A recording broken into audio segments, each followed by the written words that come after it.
This is Democracy Now!, democracynow.org, The War and Peace Report. I'm Amy Goodman. Colombian government officials and FARC rebels are gathering in Havana, Cuba, to announce a historic ceasefire, nearly 4 years in the making. The breakthrough deal reportedly includes terms on an armistice, the handing over of weapons, security of insurgents who give up their arms. Both sides also apparently found common ground on issues of agrarian reform, the rebels' participation in politics, combating drug trafficking, reparations to victims, and transitional justice. We continue our conversation with Mario Murillo, professor of communications at Hofstra University, author of the book Colombia and the United States, War, Unrest, and Destabilization. In part two of our conversation, Mario, first talk about how you understand this is being received in Colombia. The agreement is being signed in Havana, Cuba. Well, it's a mixed bag. I think the majority of Colombian people, if you look at polls, if you believe in polls, it's about 60 to 65% of the population that are completely in support of the peace process and an end to the ongoing civil war. There's a very vocal, high-profile minority that will stop at nothing to derail the process, as we've seen over the past 50 years in terms of any attempt at reaching a peace agreement with the FARC.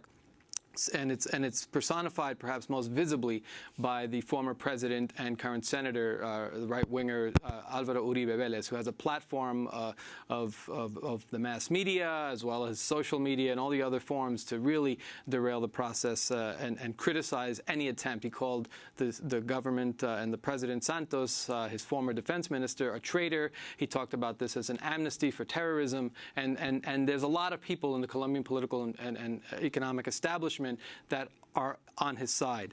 And so that's one of the things that we have to remain vigilant about and people have to pay attention to as to what role the conservative right-wing establishment in Colombia is going to play to discredit and derail the process, which is a very delicate process, as you can understand.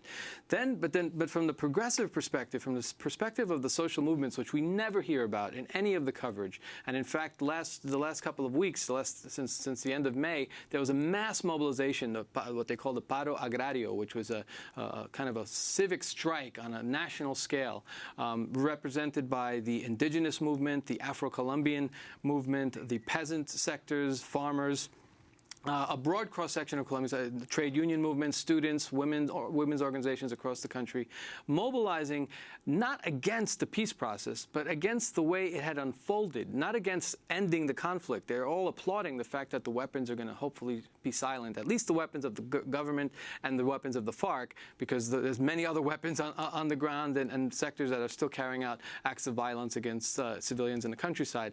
So they're not against that, but they're against the way the process essentially kept them out of the negotiation, kept these sectors who have a lot to gain and a lot to lose by this process. They were not involved in it from the get-go. And in fact, if you look at right now the demobilization process, where they're going to create these areas of concentration, a lot of those areas that they're talking about happen to be in indigenous territory and territory allotted to the Afro-Colombian sectors.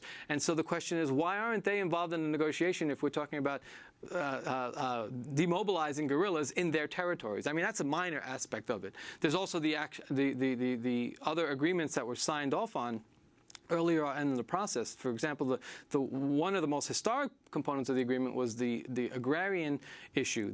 That was the first point of the negotiation back in 2012-13. And it was historic when it came out. And if you look at it on paper, it is one of the most progressive proposals to address, after decades of not addressing it, the issue of inequitable distribution of land, the poverty, and the terrible poverty in the countryside, lack of opportunities, lack of infrastructure, lack of credits for all these things.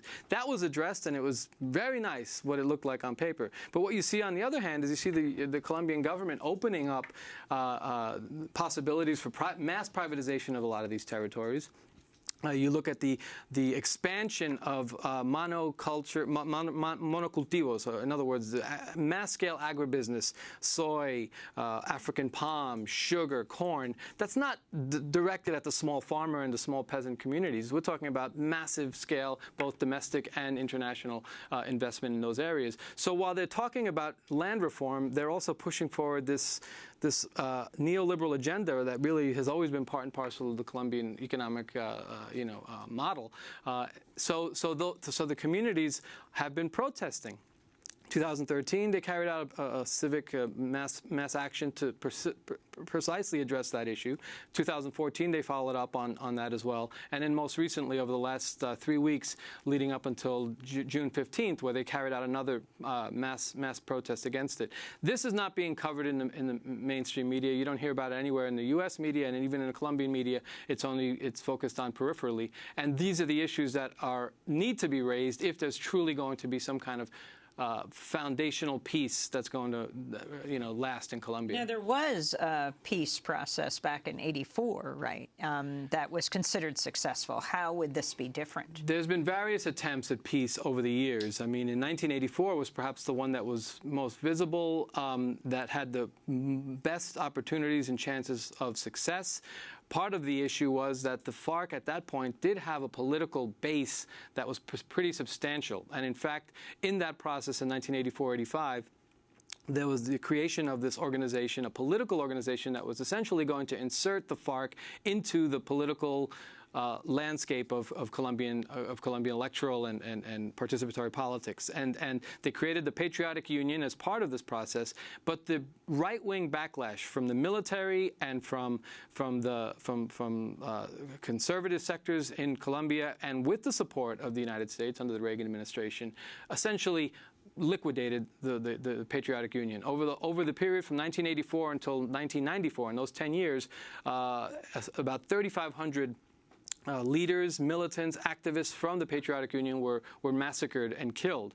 And people, conveniently forget that, especially in the U.S. media. If you look at the New York Times reporting on this historic event in Havana, it's not even mentioned that these people were killed, and they make it seem as if the FARC are the intransigent ones. After that, in 1984, the FARC basically decided we cannot turn in our weapons, and if anything, we have to expand militarily, and it eventually led to the mass expansion of the military component of the FARC, and they put aside their political aspirations while they carried out this widespread territorial campaign against the state. And it also coincided as a result of that, in order to fund it, in order to make this happen, the FARC really entrenched itself in the illicit drug trade, and that's how they funded it, that's how they expanded, and eventually became one of the most powerful military organizations, guerrilla organizations in the history of the world in many ways. Can you talk about Simone Trinidad? At all of the Cuba negotiations, they have the FARC has a cardboard cutout of Trinidad, who currently resides in prison in Colorado. Is that right? Explain his history, why he's so significant, and if you think he'll be quietly repatriated to Colombia. Simone Trinidad is one of the leaders, one of the secretariat of the FARC, one of the leaders who should have been at the negotiating table from the beginning, and the FARC were very adamant about making that happen. I mean, if we're going to have high-level, top-level negotiations around these issues, the idea was to have him present. The Colombian government was, lukewarm about it, but ultimately they didn't even have a say in it, because he's facing drug trafficking charges in the United States. That has nothing to do with Colombian legal jurisdiction. And that was one of the sticking points of the negotiation. Supporters of Trinidad said that he needed to be released. I'm not certain as to what the conditions are, as one of the main issues of the negotiation that was hammered out, along with the land reform issues, along with the political participation, was the transitional justice. What's going to happen to the participants in the FARC, as well as the military and state security forces who were involved in so-called crimes against humanity and acts that were considered violations of international humanitarian law? What's going to happen to them? So he would have fallen into that from the standpoint of the Colombian legal jurisdiction.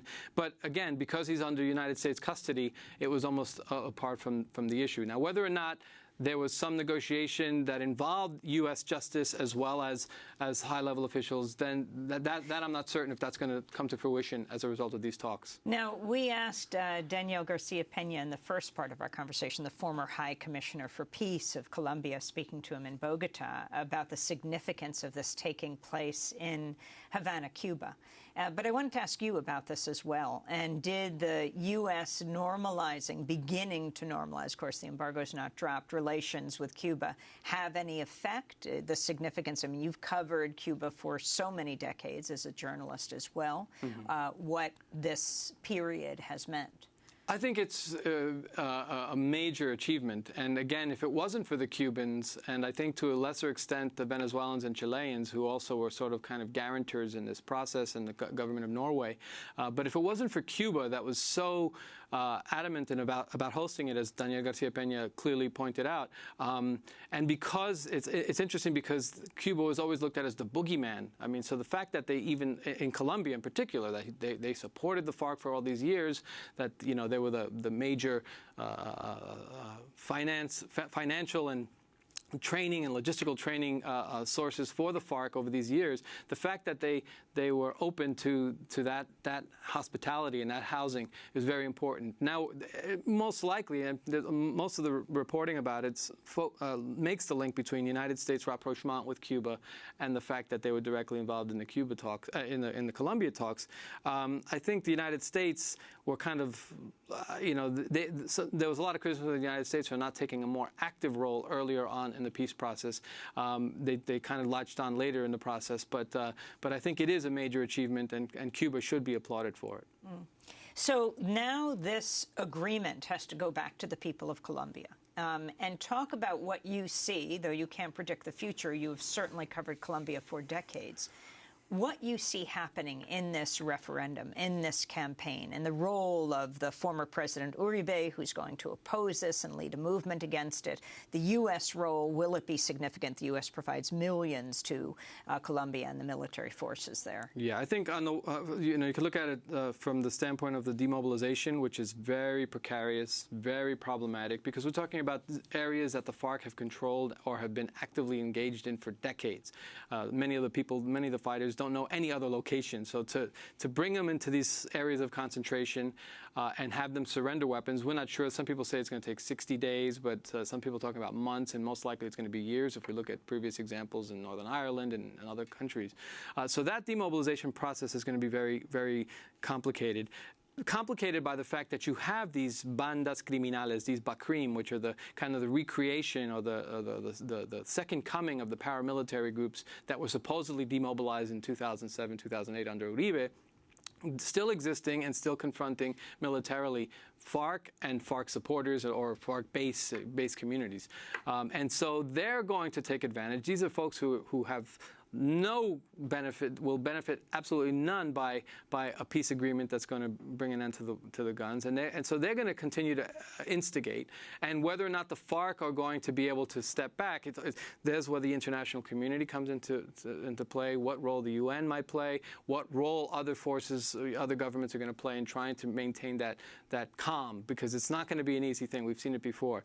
Then there's also the backlash against those FARC members who do eventually go through the transitional justice and then get into the political process. If we start seeing an attack, a visceral attack like we saw in the 1980s against the UP, you know that the FARC are going to, or at least remnants, whatever they call themselves subsequent to these peace talks, are going to respond. So that you have that kind of military logistical concern. But then more importantly, I think, down the road, and this is where the social movements issue comes up again, is how are they going to implement some of these other very profound problems and issues that were negotiated in the peace talks, but that are very hard to implement, including the agrarian reform aspect of it, right? How are they going to make that happen? If you look at it, the cost of that is unbelievable. We're talking about creating infrastructure. We're talking about redistribution of land. We're talking about so many things that, without substantial financial resources, is going to be almost impossible to implement. We've seen it in previous negotiations. We saw it in 1991 when the M19 and the EPL negotiated a peace with the Colombian government. They inserted themselves politically. They created a new constitution. We thought that there was some progress there, and subsequent to that, we just didn't see any real progress in terms of the social, economic conditions on the ground for many people. So that's where perhaps shrinking the Colombian military, will save some money, but also that's where the international community, and particularly the United States, if there's going to be some kind of support for this process. The only problem is that, and this is where the social movements are very concerned, is that the United States is looking at it as a bonanza for its agribusiness, for investing in this massive potential in agribusiness and in mineral. You're talking about the Colombian government providing concessions to international and domestic mining interests. And all of these issues are going to be clearly contesting the demands of the people for a more just, equitable society that Colombia has been clamoring for decades. And so when you have those two forces at work, the guns may be silent, at least from the FARC and the government, but it's not necessarily going to really, truly lead to peace with social justice in Colombia, which is, after all, what everybody wants. I wanted to ask you about U.S. policy, and particularly the Secretary of State, who could well be the next president of the United States, Hillary Clinton. I want to go to a clip of her response to Juan Gonzalez. So I think we need to do more of a Colombian plan for Central America, because remember what was going on in Colombia when first my husband and then followed by President Bush had planned Colombia, which was to try to use our leverage to rein in the government in their actions against the FARC and the guerrillas, but also to help the government stop the advance of the FARC and guerrillas.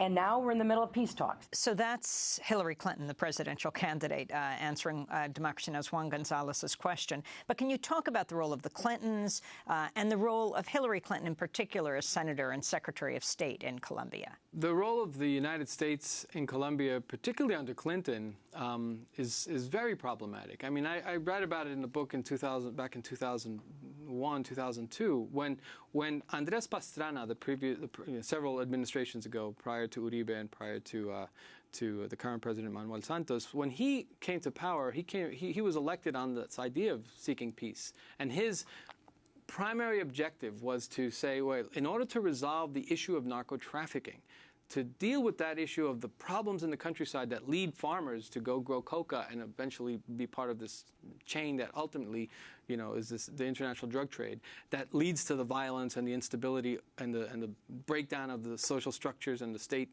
apparatus in the countryside. To deal with that, we have to find a peace with the FARC. We have to reach an agreement with the FARC so that way we can address it, comprehensively. He went to Washington after his election with that proposal, and it was redacted considerably. It was completely reformed and retransmitted, so to speak, with the perspective of the U.S. government and the Clinton administration, which was, no, in order to deal with the drug trafficking, we have to defeat the FARC. The first thing that we have to do is get rid of the FARC and deal with them. And then once we do that, then we can. So as opposed to a political solution, the proposal is a military solution, and that was signed off by Clinton, and that's led to Plan Colombia. And in many ways, that's what derailed the peace talks back in 1999 to 2002. Right? Everybody blames the FARC for being intransigent. I remember when those negotiations began in San Vicente del Caguán, in the so-called this demilitarization zone. Big, high-profile photo opportunity where the government of Pastrana and the FARC leaders were going to meet for the first time to kick off the peace talks. And because of security reasons, Marulanda Vélez, the chief of the FARC, did not show up because there was no guarantees for security for them to go. So they were still involved in the peace talks, but they didn't arrive for this photo op. Every newspaper in Colombia, every media outlet, echoed by their counterparts here in the United States, focused on the fact that these guys weren't serious. They didn't show up. They stood up. They had a picture of President Pastrana there, and to his right, an empty chair, right? And it made it look as if the FARC weren't serious. That same week, when that was going on, the paramilitaries, with the support and complete cooperation of the Colombian armed forces, carried out a sweep of massacres. Hundreds of people were killed all over the countryside as a way to send a message saying that we're not for this peace talk, this peace process. That was completely ignored. That's a part of the history that's never been discussed, right? Very few people remember that. And so it's presented again and again how the FARC were the intransigent ones. And it led to the approval in Congress of the Plan Colombia that we've seen now, 15 years later, resulting in tens of thousands of more people killed, millions of people displaced. And so the Clinton administration is responsible for that, right? They take credit now, and Hillary likes to take credit that says, you see what we've done to Colombia? We were able to bring peace. They're negotiating because of our policies. Yeah, forget the many other tragic consequences of that policy and how it's resulted in a situation which is still very precarious if we look at what's really happening on the ground. And finally, looking at Latin America today, which you do a lot. I mean, you're talking about a right-wing shift in Argentina with Mauricio Macri as the new president, the coup against Dilma Rousseff in Brazil.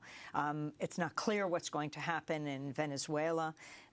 Talk about how Colombia fits into this picture in the future. Well, Colombia has been consistently the U.S.'s closest ally, certainly in South America, right? So during the Chavez and the Correa and the Evo and that whole sweep, Paraguay, and the entire region as it was moving to the left, Colombia, particularly under Uribe, was to the far right and very closely allied with President Bush during his war on terror, and they benefited dearly from that relationship. And it continues with Santos, notwithstanding the fact that he has reached out and one of his mandates has been to try to reach an agreement, which Uribe constantly attacks and criticizes from the right. That doesn't mean that his cozy relationship with Washington isn't sound and it's not going to continue. And it will continue. And in fact, by silencing the guns, it creates those opportunities that I mentioned earlier, which is, again, more opportunities for investment, more mining, all the things that the grassroots, the base movements in Colombia are so concerned about for environmental reasons, for issues of sustainability, for so many other questions that they're concerned about. Those are the things that the U.S. is now applauding as wonderful achievements. And again, I want to be cautious. I'm very happy after so many years. I never thought I'd live to see this day where they're actually agreeing. And I'm sure a lot of my friends and colleagues who've been following Colombia for a long time would never have thought that they'd see a moment where the FARC, the leader of the FARC, would say that this is the end of the war. It's happening, so that's a good thing. Now they could focus on that. But to think that it's just going to happen overnight and that there are not some very serious, nefarious influences, both from within and without Colombia, that will derail this process and it will not bring peace and justice to Colombia, is to stick your head in the sand, if not somewhere else. Well, thank you so much, Mario Murillo, professor of communications at Hofstra University. He is author of Colombia and the United States, War, Unrest, and Destabilization. This is Democracy Now! To see part one of our conversation with Mario Murillo, as well as with Daniel Garcia Pena, the former High Commissioner of Peace in Bogota, Colombia, go to democracynow.org. Thanks for joining us.